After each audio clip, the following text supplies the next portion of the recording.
اور اپنے لیے کلیئر ٹارگٹ سیٹ کریں اور ان ٹارگٹس کو اچیو کرنے کے لیے پھر کوارٹرلی اس کو مانیٹر کریں، کیونکہ یہ اب ایک سال سب سے زیادہ امپورٹنٹ ہے، یہ جو اب سے لے کے 18 اگست 2022 تک ہے، اور اس کے بعد اگر یہ سال کے اندر ہم نے اپنے ٹارگٹس کی طرف چلے گئے تو وہ آٹومیٹکلی وہ سال میں ہم اچیو کر جائیں گے جو آخری سال ہے۔ میں کیونکہ آپ میری ٹیم ہے، کیبنٹ میری ٹیم ہے، تو میری پہلی جو ٹیم تھی وہ کرکٹ کی تھی، اور مجھے اس سے بڑے انٹرسٹنگ مجھے اس کا تجربہ ہوا۔ تو وہ میں دیکھتا ہوں، میں آپ کی اپنی کیبنٹ کی میٹنگز بھی دیکھتا ہوں، آپ کی کیبنٹ کی پرفارمنسز بھی دیکھتا ہوں، ممبرس کو بھی دیکھتا ہوں، تو یہ میرے لیے بڑا انٹرسٹنگ رہا، کیونکہ میں ٹیم کے اندر جو اصول ہوتے ہیں وہ کسی بھی ٹیم آپ کی ہو اس کے اندر وہی پرنسپل سیٹ ہوتے ہیں۔ تو میں نے اپنی جب کرکٹ کی ٹیم میں 10 سال میں کیپٹن رہا تو میں نے پلیئرز کو آتے دیکھا اور پھر ان کی ایولیوشن دیکھی ٹیم کے اندر۔ تو میں نے دو ٹائپ کھلاڑی دیکھے۔ ایک کھلاڑی ہوتا تھا جس میں بہت ٹیلنٹ تھا اور بڑے بڑے ٹیلنٹڈ، اور اللہ نے اس ملک میں ٹیلنٹ ہی بہت دیا، بڑے ٹیلنٹڈ کھلاڑی تھے، اور وہ جب ٹیم میں آتے تھے تو وہ جب ان کو کامیابی ملتی تھی تو وہ ادھر ہی رہ جاتے تھے، کیونکہ میں نے ریئلائز کیا کہ ان کی ایسپریشنز اس سے زیادہ تھی نہیں۔ ان کی ایسپریشن یہ تھی کہ بس ٹیم میں آ جاؤں، میرے نام ہو جائے، دنیا مجھے جاننا شروع ہو جائے، اور ایک ٹیسٹ کرکٹر ہوتے ہوئے بینیفٹس مل جائیں، اور بس وہ ادھر ہی رک جاتے تھے۔ جو میں نے اپنی زندگی میں اپنی یہ جو 10 سالوں میں پلیئرز کو کامیاب ہوتے دیکھا اور پرفارم کرتے دیکھا، وہ ہمیشہ وہ کھلاڑی تھے جن میں ٹیلنٹ بھی اتنا زیادہ نہیں ہوتا تھا، لیکن ان کی ایسپریشنز بہت زیادہ ہوتی تھی، وہ اپنے آپ کو پش کرتے تھے، وہ کانسٹنٹلی انوویٹ کر رہے ہوتے تھے، یعنی نئی نئی چیزیں سوچ رہے ہوتے تھے، اور ہمیشہ وہ کھلاڑی آگے نکل جاتے تھے، اور ٹیم وہ کامیاب ہوتی تھی جو سارا وقت اپنی ایویلویشن کرتی تھی۔ جو اچھی ٹیمیں ہوتی تھیں وہ جب وہ ہارتی تھی تو وہ اپنی انالیسس کرتی تھی، جو گریٹ ٹیمز ہوتی تھیں وہ جیت کے اپنی ایویلویشن کرتی تھی، یعنی جو کانسٹنٹ انالیسس ہوتا ہے انسان کے یا ٹیم کے یا ملک کے یا ادارے کے، اس کی کامیابی کا راز ہی یہ ہوتا ہے کہ آپ اپنی جو انالیسس ہے، جو اپنا تجزیہ کریں، وہ باقیوں سے بہتر کریں۔ جو تعلیم ہے، جو یونیورسٹی ایجوکیشن ہے، وہ سب سے زیادہ سکھاتی کیا ہے؟ وہ آپ کی ایبلٹی ٹو ایویلویٹ کرنا سکھاتی ہے، ٹو اینالائز۔ یہ جو انالیسز ہے یہ بہت امپورٹنٹ ہوتا ہے۔ یہ جو آج ٹارگٹس آپ نے خود ہی طے کیے اور جن کی ہم ایویلویشن کریں گے، جو منسٹرز ہیں جنہوں نے جو انشاءاللہ بڑا اپنا نام بنائیں گے، وہ اپنے ٹارگٹس کو ایکسیڈ کریں گے، اور یہ اپنی ہے کہ میں نے یہ کرنا ہے۔ جو میں نے دیکھا ہے لوگوں کو جب مشکل وقت آتا ہے، اصل میں انسان کا ٹیسٹ ہی مشکل وقت میں ہوتا ہے۔ میں نے اپنی ساری کیبنٹ کو مشکل وقت میں سب کو دیکھا ہوا ہے۔ میں نے آپ کی وہ لیول دیکھا ہوا ہے کہ کس پوائنٹ کے اوپر وہ گھبرا جاتا ہے، پھر وہ کس پوائنٹ پہ فلانا گھبرا جاتا ہے، تو وہ میں نے سب کو آپ کو چیک کیا ہوا ہے مشکل وقت میں۔ وہ ضروری ہوتا ہے کیپٹن کے لیے اپنی ٹیم کو چیک کرنا، لیکن یہ یاد رکھیں کہ دیکھیں جب مشکل وقت میں آپ، قرآن کے اندر اللہ کیا کہتا ہے؟ سب سے بڑی انسان کی صفت کیا ہے؟ وہ جو مشکل وقت پہ صبر کرتا ہے،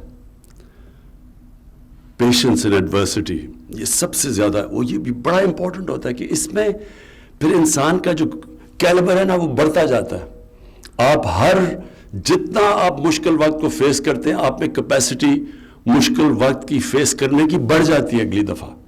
تو اس طرح ایک انسان کو کوئی بھی پیدا نہیں ہوتا کوئی بڑا عظیم آدمی، لوگ بنتے ہیں یہ ایڈورسٹی دیکھ کے، مشکل وقت دیکھ کے، ڈاؤن سائیکلز میں سیکھ کے، اور سب سے زیادہ مشکل وقت آپ کو سکھاتا ہے۔ میں جب 3 سال پہلے یہ جب گورنمنٹ ملی تو میں اب کمپیئر کرتا ہوں کہ 3 سال پہلے تو میں اب دیکھتا ہوں تو جتنا میں نے سیکھا ان 3 سال میں، میرے خیال میں نے زندگی میں نے کبھی نہیں سیکھا اتنے شارٹ ٹائم میں اتنا زیادہ، کیونکہ سب سے زیادہ مشکل وقت یہ تھا. اور یہی میں اپنی کیبنٹ کو یہ کہنا چاہتا ہوں کہ یہ بڑا اچھا یہ اسٹیپ لیا ہم نے کہ اب ہمارے پاس کوارٹرلی ٹارگٹس ہوں گے، لیکن کوشش کریں کہ ان کو ایکسیڈ کریں. دیکھیں آپ کے لیے بہت بڑی اپرچونٹی ہوتی ہے ایز فیڈرل منسٹر، یہ بہت بڑی اپرچونٹی ہوتی ہے ایکسیل کرنے کی. جو قرآن میں اللہ کہتا ہے کہ انسان کو وہ ملتا ہے جس کے لیے وہ محنت کرتا ہے، جتنی وہ اسٹرگل کرتا ہے وہی ملتا ہے. تو آپ جتنی اسٹرگل کریں گے آپ اتنا اوپر چلے جائیں گے. تو جو اسٹرگل نہیں کرتا، یہ دنیا کی تاریخ میں آج تک کوئی انسان اوپر آیا ہی نہیں جس نے محنت نہیں کی. اگر آج یہودی دنیا کے اوپر سب سے تھوڑے سے یہودی دنیا کو کیا کہیں سب سے طاقتور کمیونٹی ہے، سب سے زیادہ پڑھے لکھے لوگ یہودی ہیں. ہر چیز میں، ہر یونیورسٹی امریکہ میں چلے جاؤ وہاں پر وہ بیٹھے ہوئے ہیں، تو محنت کرتے ہیں وہ. تو وہ اللہ کا تو جب سے اس نے دنیا بنائی ہے اس کا تو حکم بھی ہے کہ وہ کامیابی تو اسی کو مل رہی ہے جو محنت کرتا ہے، چاہے وہ کافر ہو چاہے مسلمان ہو. تو ہمارے لیے بڑی زبردست اپرچونٹی اس لیے ہے کہ ہم سارے مافیاز کے سامنے کھڑے ہوئے ہیں. سارے جو اس ملک کا ویسٹڈ انٹرسٹ ہے جو چینج نہیں چاہتا وہ اپوز کر رہا ہے ہمیں. اب اس سے زیادہ چیز کیا ہو سکتی ہے کہ ای وی ایم مشینز کو اپوز کر رہے ہیں. اب سوچیں یعنی اس سے ہمیں کیا فائدہ ہے ای وی ایم مشین سے؟ کوئی آج تک ہر الیکشن متنازع ہوتی ہے، ہر الیکشن چھوڑے سینٹ کی الیکشن جدھر کوئی 1500 ووٹ ہوتی ہے وہ بھی متنازع ہو جاتی ہے. لیکن کسی نے آج تک یہ نہیں بتایا جو گورنمنٹ میں آتا ہے کہ اس کو اب ہم نے کیسے ٹھیک کرنا ہے. کیا ہم نے اسی طرح چلتے رہنا؟ کیوں باقی دنیا میں جرمنی وغیرہ الیکشن کیوں وہاں شور نہیں مچتا؟ پہلی دفعہ امریکہ میں نے دیکھا تھا شور مچا ہے، اور وہ بھی کیونکہ ان کا سسٹم اتنا ٹھیک تھا ایک دم ختم ہو گیا. یہاں ہر 1970 کے بعد ہر الیکشن میں کوئی جو اب ہارتا وہ کہتا دھاندلی ہو گئی. اب ہم ایک سسٹم لے کے آ رہے ہیں جو کہ بڑا آبویس ہے کہ یہ اگر جتنے بھی پاکستان کے مسئلے ہیں وہ حل کر دے گا ای وی ایم. اب اس کے اوپر کیسے کوئی ایکسیپٹ نہیں کر سکتا سوائے اس کے کہ وہ لوگ جو ایک کرپٹ سسٹم سے بینیفٹ کر رہے ہیں وہ اس کو اپوز کر رہے ہیں. یہ کسی کو فائدہ تو پہنچا ہی نہیں سکتا. یہ تو بڑا سمپل چیز ہے کہ الیکشن ہوا، بٹن پریس کیا، رزلٹ آ گیا. اور سارے پرابلمز ہمارے الیکشن پولنگ کلوز کرتے ہیں اس کے بعد آتے ہیں سارے پرابلمز. لیکن اگر اس کو اپوز کر رہے ہیں تو آپ سمجھ جائیں کہ ہمارا یہ چیلنج کتنا بڑا ہے. یہ جو لوگ یہ اس ملک میں کون ہیں جو اس ملک کو چینج نہیں ہونے دیتے؟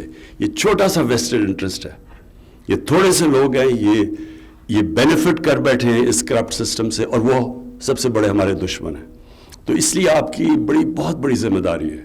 اور یہ جو آخری 2 سال ہیں یہ کرٹیکل ہے ہمارے لیے، کیونکہ ہم نے بیسکلی پہلا سال تو سروائیو کیا ہم نے.